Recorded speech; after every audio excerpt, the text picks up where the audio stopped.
अन्नपूर्णा. हल्लीच्या काळात 24 म्हणजे तसं फारच लवकर लग्न झालं होतं तिचं. कोकणातल्या एका गावात खटल्याच्या घरात राहत असलेली तीर्थरूप. माहेरी नारळी पोफळीच्या बागा, अस्सल हापूस दारात आणि घरामागे समुद्राची गाज. एकत्र कुटुंब असल्याने तिला भरपूर लोकांची सवय होतीच, पण घरात लहान असल्याने स्वयंपाकघरात जायची फार वेळ आली नव्हती. तिचं लग्न होऊन ती गेली जवळच्याच गावात. अंतराने जवळ असलं तरी शेवटी दुसरं गावचं. इथे प्रत्येक गावाची वेगळी पद्धत. नवीन गावाहून आलेल्या मुलीला बघायला पूर्ण गाव येणार आणि बायका अगदी बारीक निरखून बघणार तिला.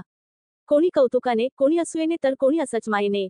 लग्नानंतर आलेला पहिलाच सण गुढी पाडव्याचा. 2 दिवस आधी बेत ठरला. गोणीतून सामान काढून झालं. आंब्यांची रास लागली. दुसऱ्या दिवशी कोणी कधी उठून काय काय करायचं याची उजळणी झाली. ती नवीन नवरी असल्याने तिला अर्थातच लिंबू कामे दिली होती, पण ही लगबग तिला नवीन नव्हती.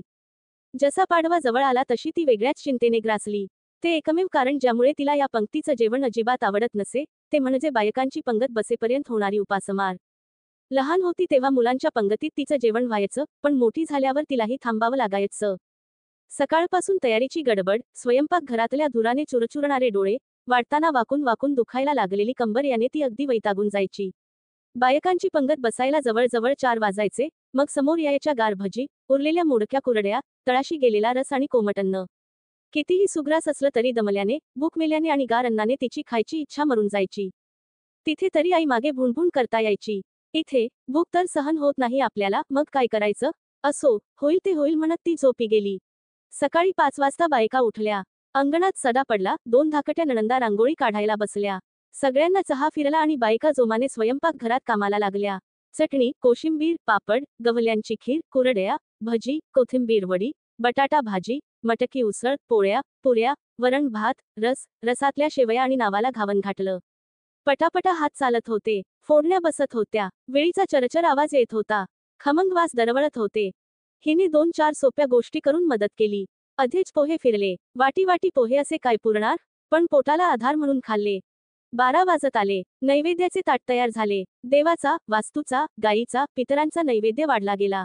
आता पंगती बसणार. ती तयारीच होती. माझघर पुन्हा एकदा केरसुणीने स्वच्छ झाले. ताटे मांडली, रांगोळ्या घातल्या गेल्या. पोरी सोरींनी लोटी भांडी ठेवली.